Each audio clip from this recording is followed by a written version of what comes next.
তারা হচ্ছে সবসময় তেল মাথায় তেল দেয়। আন্তর্জাতিক একটা পলিসি হচ্ছে শত্রু শত্রু আমার বন্ধু। ওয়াশিংটন পোস্টে একটা রিপোর্ট বেরিয়েছে, সেখানে বলা হচ্ছে যে বাংলাদেশের নিযুক্ত মার্কিন রাষ্ট্রদূতের বা মার্কিন কোনো কূটনীতিক সাংবাদিকদের সাথে আলোচনার এক পর্যায়ে বলেছেন নিষিদ্ধ জামায়াতের সঙ্গে, একসময় যা তারা নিষিদ্ধ বলতো, জামায়াতের সাথে বন্ধুত্ব করতে চায় যুক্তরাষ্ট্র, এবং তারা বলছে একটা বাংলাদেশের নারী সাংবাদিকদের সঙ্গে এক রুদ্ধতার বৈঠক যেটা ফাঁস হয়েছে। আগামী 12 ফেব্রুয়ারি জাতীয় সংসদ নির্বাচন জামায়াত ইসলামী আগের চেয়ে ভালো করবে, এবং তিনি বলেছে, বা ওই কূটনীতিক বলেন, আমরা চাই তারা আমাদের বন্ধু হোক। আমার প্রশ্ন হচ্ছে, জামায়াত বা আমাদের এখন যে আন্দোলনগুলো চলছে সবাই আধিপত্যবাদ বিরোধী আন্দোলনের কথা বারবার সবার মুখে ফুটে উঠছে। জামায়াতের সাথে যদি বন্ধুত্ব হয় যুক্তরাষ্ট্রের, তাহলে কি আবার নতুন কোনো অধিপতি যুক্তরাষ্ট্রকে ডেকে আনছে কিনা জামায়াত? দেখেন, ওয়াশিংটন যেটা হয়েছে সেটা 5 জন মহিলা সাংবাদিকের সাথে একটা আলোচনা হয়েছে। এখানে একজন রয়ের এজেন্ট ছিল, সে এটা ফ্লাশ করে একটা ইন্ডিয়ার এক সাংবাদিককে দিয়েছে। সাংবাদিকের বরাত দিয়ে ওয়াশিংটন পোস্ট একটা করেছে। সেখানে কি বলেছে? সেখানে বলেছে ইসলামপন্থীদের উত্থান হচ্ছে বাংলাদেশে। তারা এর আগে আপনি দেখেছেন ওয়াশিংটন ভিত্তিক একটা জরিপ সংস্থা IRI, তারা একটা জরিপ করেছে। সেখানে জামাতকে খুব কাছাকাছি, বিএনপির কাছাকাছি পর্যায়ে নিয়ে আসছে, এবং কি অন্যান্য দলগুলো, ইসলামী দলগুলো মিলিয়ে বিএনপির উপরে চলে যায়। তার মানে কি? আমেরিকার একটা ফরেন পলিসি আছে, তারা হচ্ছে সবসময় তেল মাথা তেল দেয়। তারা চিন্তা করলো, যেহেতু হচ্ছে আপকামিং দুইটা শক্তি, একটা হচ্ছে বিএনপি আর একটা হচ্ছে জামাত। আপনি দেখেছেন বর্তমানে বাংলা এই অঞ্চলের দুইটা শক্তি, একটা হচ্ছে ইন্ডিয়ান বলয় আর একটা হচ্ছে আমেরিকান বলয়। ইন্ডিয়ান বলয় যেহেতু বিএনপিকে আমরা অনেকভাবে বিএনপির যে বিভিন্ন মিডিয়ার মাধ্যমে আমরা বুঝতে পেরেছি, অনেকটা ধারণা করা যায় বিএনপি ইন্ডিয়ান বলয়ের মধ্যে ঢুকিয়ে গেছে। কারণ আনন্দবাজার যে পত্রিকা বলেছে যে 17-18 দিন আগে তার হাতে ছিল না, তারেক রহমান সাহেবের আশা তার হাতে ছিল না। 17-18 দিনের মধ্যে কি হয়েছে? তার মানে তারা দিল্লি এবং মুক্তিযুদ্ধকে ওন করে তারেক রহমান আসছে হচ্ছে কোথায়? মুক্তিযুদ্ধকে ওন করা তো খারাপ না। না, অবশ্য খারাপ না, কিন্তু আপনি দিল্লিকে ওন করা মানে কি? আপনাকে দিল্লিকে ওন করে, তার বক্তব্য বলছে দিল্লি নয়, পিন্ডি নয়, এবং কি এটার প্রতিবাদ, এটা যদি আমরা বলতাম যে এটার প্রতিবাদ যদি বিএনপি থেকে করা হইতো, তাহলে আমরা মেনে নিতাম যে আমরা বিএনপির এই ভারতের বলয়ে আমরা ঢুকি নাই। এরপরে ইন্ডিয়ান টুডে বলেছে it's good news for India. Tarique Rahman আসছে, এটা it's good news for Bangladesh হওয়ার কথা, কিন্তু ইন্ডিয়া হয়েছে। তার মানে এটা বলয় ঢুকিয়েছে ইন্ডিয়ার বলয়। সেখানে যেহেতু আমেরিকান বলয়, তারা চাচ্ছে, অফার দিয়েছে, জামাত অফার দেয় না যে আমাদেরকে কাছে টেনে নেন। তারা অফার দিচ্ছে যে আমরা ইসলামপন্থীদের সাথে কাজ করতে চাই। এখানে শুধু জামাতকে মেনশন করে নাই, সেখানে হেফাজতকেও মেনশন করা হয়েছে, ইসলামী দলগুলোকে মেনশন করা হয়েছে। তার মানে ইসলামী দলগুলোর যে উত্থান, এই উত্থান তারা, এবং সেখানে ওই রেকর্ডে আপনি শুনেছেন কিনা, বলেছে যে যদি আমরা না এদেরকে না করি, তাহলে রাশিয়ার বলয়ে তারা ঢুকে যাবে।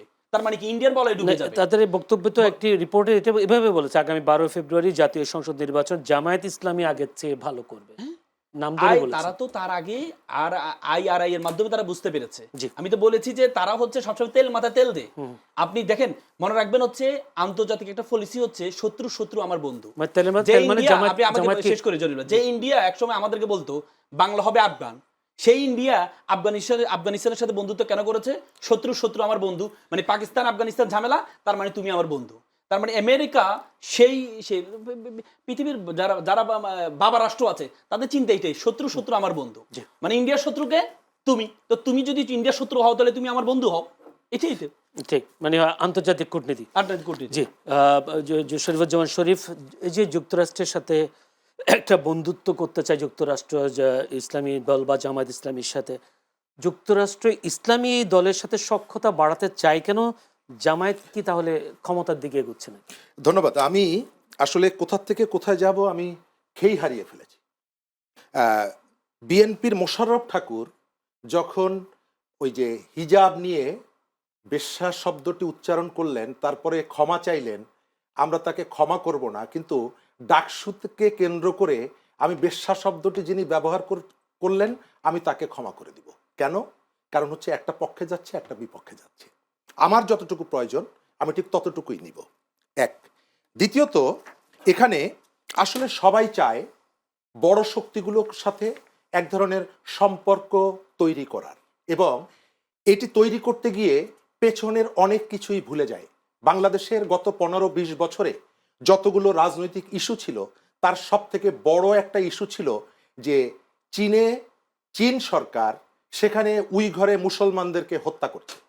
গত 1 বছর অথবা তার আগে বাংলাদেশের প্রচুর পলিটিক্যাল পার্টি এবং পলিটিশিয়ানরা চীনে গেছেন, চীনের সরকারের লোকজন তাদের সাথে বৈঠক করেছে, কিন্তু গত ১.৫ দশক যারা এই স্লোগানটা তুলেছে যে চীনে নিষ্ঠুরভাবে মুসলমানদেরকে হত্যা করা হচ্ছে, তারা একবারও চীন সরকারের কাছে যখন গেছে তখনও জিজ্ঞেস করেনি, যখন দেশের ভেতরে বৈঠক করেছে তখনও জানতে চায়নি যে আপনাদের দেশে উইঘরে যে মুসলমানদেরকে হত্যা করছেন এটি কেন করছেন, কেন বন্ধ করছেন না। কারণ ঠিক এই মুহূর্তে চীনকে আমার সাথে রাখা দরকার, চীনের কাছ থেকে সুবিধা নেওয়া দরকার।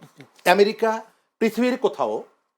পৃথিবীর কোথাও মঙ্গলের জন্য আসে না, কিন্তু অনেক জায়গায় আমেরিকাকে তোয়াজ করতে হয়, আমেরিকাকে সন্তুষ্ট রাখতে হয়, এবং বাংলাদেশে সেটি হয়। বাংলাদেশের বড় রাজনীতিবিদরা, বড় দলগুলো বলতে আমরা যাদেরকে বুঝি, তারা অনেক সময় আমরা দেখেছি যে তাদের ওয়ারেন্ট অফ প্রেসিডেন্সের অনেক নিচু স্তরে অবস্থান করার পরও তারা দল বেঁধে চলে যান আমেরিকার রাষ্ট্রদূতের বাসায়। বন্ধুত্বপূর্ণ সম্পর্ক সবার সাথে আপনার থাকতেই পারে, কিন্তু তার মানে এই না যে কারো কাছে আপনি দাসত্ব স্বীকার করবেন। আমাদের এখানে একটা বড় আলোচনার বিষয় হচ্ছে যে আমরা রাজনীতিতে সংস্কার করতে চাই। একটা ঐক্যমত্য কমিশন গঠিত হয়েছিল, সংস্কার কমিশন গঠিত হয়েছিল, কিন্তু দুর্ভাগ্য হচ্ছে আমাদের যে আমরা আমেরিকার অনেক কিছুই ক্রিটিক করি, সমালোচনা করি, সারা পৃথিবীতে আমেরিকার যে দখলদারিত্বের সমালোচনা করি, ফিলিস্তিনের রক্তাক্ত ঘটনার জন্য আমেরিকাকে দায়ী করি, কিন্তু বাংলাদেশের আলী রিয়াদ যখন এই যে সংস্কার কমিশনের সমস্ত এজেন্ডাগুলো নিয়ে ড্রাফট কপি নিয়ে আমেরিকান দূতাবাসে গিয়ে বৈঠক করেছে, বাংলাদেশের পলিটিক্যাল পার্টিগুলো কখনো বলেনি যে আমার দেশের সংস্কারের সাথে আমেরিকার সম্পর্ক কি, আপনি কেন সংস্কার কমিশন নিয়ে সেখানে এসেছেন।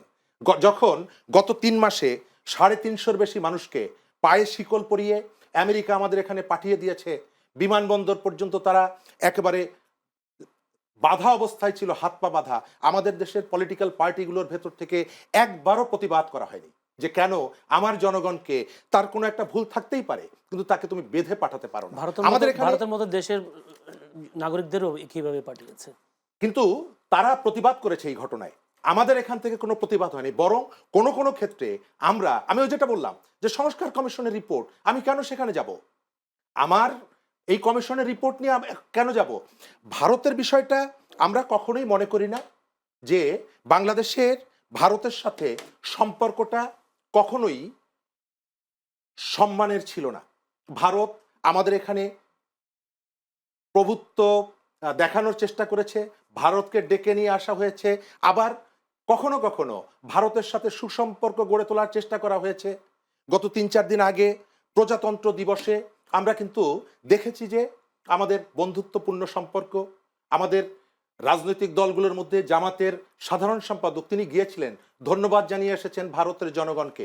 আমরা আশা করেছিলাম অন্যান্য রাজনৈতিক দলগুলোর শীর্ষ নেতারা হয়তো একই কাজ করবেন, কিন্তু কেউ যায়নি, অন্যান্য দলগুলোর ছোট নেতারা গেছেন, কিন্তু তিনি গিয়েছেন এবং তিনি যে প্রত্যাশা ব্যক্ত করেছেন, আমরা তো সেটি চাই যে বাংলাদেশ মর্যাদা নিয়ে দাঁড়াক। বাংলাদেশ সময় আমার কাছে নেই।